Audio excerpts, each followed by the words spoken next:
Hi friends, good afternoon. இந்த நாள் உங்கள் எல்லாருக்கும் இனிய நாளாக அமையட்டும். இன்றைக்கி செவ்வாய்க்கிழமை. இன்றைக்கி மதியம் எங்கள் வீட்டில் என்ன சாப்பாடுன்னு பார்க்கலாமா? சுட சுட வடித்த சோறு, அதுக்கப்புறம் வெண்டைக்காய் பொரியல், நெக்ஸ்ட் வந்து பீன்ஸும் முருங்கைக்காயும் போட்ட சாம்பார். இது வந்து பட்டாணி வேக வச்சுருக்கோம் ஈவினிங் ஸ்நாக்ஸ்க்காக. இன்றைக்கி வந்து இந்த வெண்டைக்காய் பொரியல் தான் நம்ம எப்படி செஞ்சோன்னு பார்க்க போகிறோம். வெண்டைக்காயிலையும் பார்த்திங்கன்னா ஏகப்பட்ட நன்மைகள் இருக்குது. ஸோ நம்ம இதை ஃபுட்டில் சாம்பாராகவோ பொரியலாகவோ நம்ம அடிக்கடி எடுத்துக்கிறது ரொம்ப ரொம்ப நல்லது. இந்த பச்சை வெண்டைக்காயை நம்ம சமைக்காமல் அப்படியே சாப்பிடும்போது நமக்கு ஏகப்பட்ட நன்மைகள் கிடைக்கும். நம்ம முதல் நாள் நைட்டே இந்த வெண்டைக்காயை நல்லா வாஷ் பண்ணிவிட்டு லேசாக கீறி விட்டு நம்ம தண்ணியில் ஊற வச்சணும்.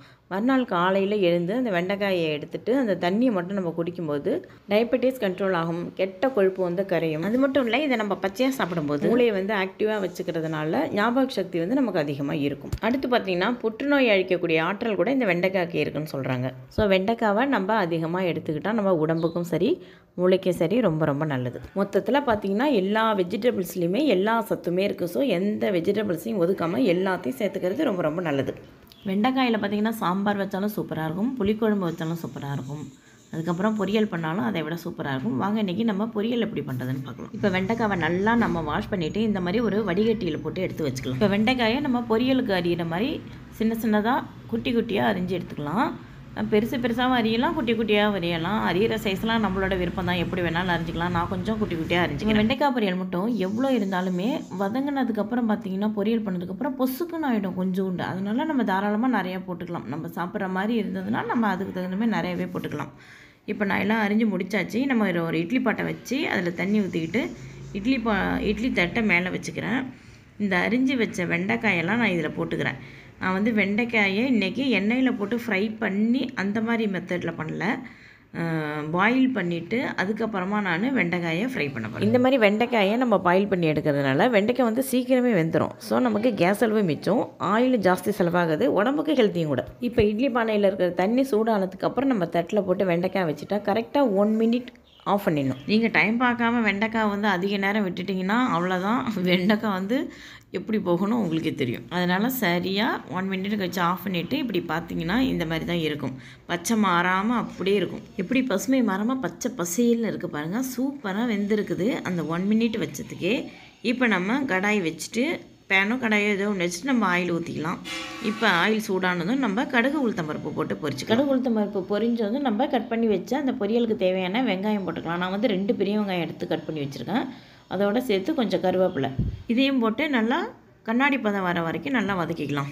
இந்த சமயத்தில் நம்ம அந்த பாயில் பண்ணி வச்சுருந்த வெண்டைக்காயை இதோட கொட்டி நம்ம லேசாக கிளறி விட்டுக்கணும். இது ஆல்ரெடி நம்ம 1 மினிட் வேக வச்சதுனால நம்ம கொட்டினோடனே போட்டு தடாபடான்னு கிண்டி விட்டுறக்கூடாது. நல்லா பார்த்து பொதுவாக ஜென்டிலாக இந்த மாதிரி கிளறி விட்டோம்னா நமக்கு உடையாமல் அழகாக உதிரியாக அது ஓரளவுக்கு அந்த எண்ணெயிலே நல்லா ஒன்றோட ஒன்று ஒட்டாமல் வரும். நம்ம ஏற்கனவே இதை வேக வச்சதுனால நம்ம இதை வந்து மூடி வைக்க வேண்டாம். அதனால் நம்ம திறந்து வச்சுட்டே ஒரு 2 நிமிஷத்துக்கு இதை சும்மா மெதுவாக இப்படி இந்த மாதிரி கிளறி விட்டுக்கலாம். இப்போ பார்த்திங்கன்னா ஒன்றோட ஒன்று ஒட்டாமல் அப்படியே உதிரியாக வரும். இந்த சமயத்தில் நம்ம சேர்க்க வேண்டிய பொருளை மசாலாவெல்லாம் சேர்த்துடலாம். இப்போ ஒரு 1/2 ஸ்பூன் சில்லி பவுடர் போட்டுக்கலாம், ஒரு 1/4 ஸ்பூன் மஞ்சள் தூள் போட்டுக்கலாம். அதுக்கப்புறம் இந்த பொரியலுக்கு தேவையான உப்பு சேர்த்துக்கலாம். நம்ம வெந்ததை எடுத்து கொட்டின உடனே இதெல்லாம் போடாமல் எண்ணெயில் வந்து ஒரு நிமிஷம் 2 நிமிஷம் கலந்து விட்டுட்டு அதுக்கப்புறம் நம்ம போட்டும்போது ஒன்றோட ஒன்று ஒட்டாமல் நல்லா சூப்பராக இருக்கும். இது நம்ம இட்லி தட்டில் வேக வைக்கலைன்னா நம்ம மூடி வச்சு இதை நம்ம கிளறி விடலாம். நம்ம இட்லி பானையில் வச்சு இதை நல்லா வேக வச்சுட்டதுனால இதை நம்ம மூடக்கூடாது. ஏன்னா ஆல்ரெடி அது வெந்துருச்சு. நம்ம திருப்பி மூடி வச்சோம்னா அது ரொம்ப குழன்னு ஒரு மாதிரி போயிடும். ஸோ நம்ம இதை மூடி வைக்காமல் வெளியிலேயே வச்சு நம்ம கிளறி விட்டுக்கிட்டே சிம்மில் வச்சிடணும். சரியாக 2 நிமிஷத்துக்கு ஒரு தடவை நம்ம இப்படி கிளறி விட்டுட்டு ஒரு 5 நிமிஷம் 10 நிமிஷம் போல் இதை வச்சுருந்தோம்னா நமக்கு பூவான பொரியல் வந்து ரெடி பாருங்கள். இப்போ இந்த வெண்டைக்காயில் கொஞ்சம் கூட அந்த பிசுபிசுப்பு வழவழப்புங்கிறது இல்லவே இல்லை. நல்லா பொலன்னு தனித்தனியாக உதிரி ஆகிடுச்சு. இந்த சமயத்தில் நம்ம பூண்டு நசுக்கி இதில் நம்ம சேர்த்துக்கலாம் வாசத்துக்காக. பூண்டு பிடிக்காதவங்க நம்ம சேர்க்க வேண்டாம். எங்களுக்கு வந்து பூண்டு பிடிக்குங்கிறதுனால நான் ஒரு 2 பூண்டு அதில் சேர்த்துக்கிறேன். இது நல்லா வாசமாக இருக்கும். அதனால் நான் பூண்டை போட்டு நசுக்கி போட்டுட்டு அப்பயும் நம்ம மூடி வைக்க வேணாம். மேலால் அப்படியே கிளறி விட்டுட்டு ஒரு 2 நிமிஷம் அப்படியே வச்சுருந்தாலே இப்போ அவ்வளோதான், ஆல்மோஸ்ட் முடிஞ்சிடுச்சு. ஒரு வெண்டைக்காய் எடுத்து நம்ம பார்க்கலாம் எப்படி இருக்குது பாருங்கள். நல்லா சாஃப்டாக வெந்திருக்கு, அதே நேரத்தில் நல்லா கிறிஸ்பியாகவும் இருக்கும், வெந்தும் இருக்கும். நல்லா சூப்பராக இருக்குது பாருங்கள். நம்ம இந்த சமயத்தில் தேங்காய் துருவல் தேவைப்பட்டால் போட்டுக்கலாம், தேவையில்லைன்னா நம்ம விட்டுடலாம். தேங்காய் போட்டாலும் சூப்பராக தான் இருக்கும், போடலனாலும் சூப்பராக தான் இருக்கும். அதனால் நான் வந்து இன்றைக்கி போடலை, நான் அப்படியே எடுத்துக்கிறேன். பாருங்கள், நமக்கு சூப்பரான சுவையில் வெண்டைக்காய் பொரியல் ரெடி ஆகிடுச்சு.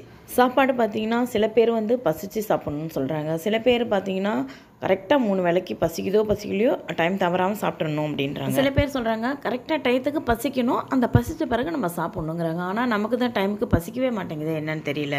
இப்போ தட்டில் நம்ம சுட சுட சோறு போட்டுக்கலாம். பீன்ஸு முருங்கைக்காய் சாம்பார் ஊற்றிக்கலாம்.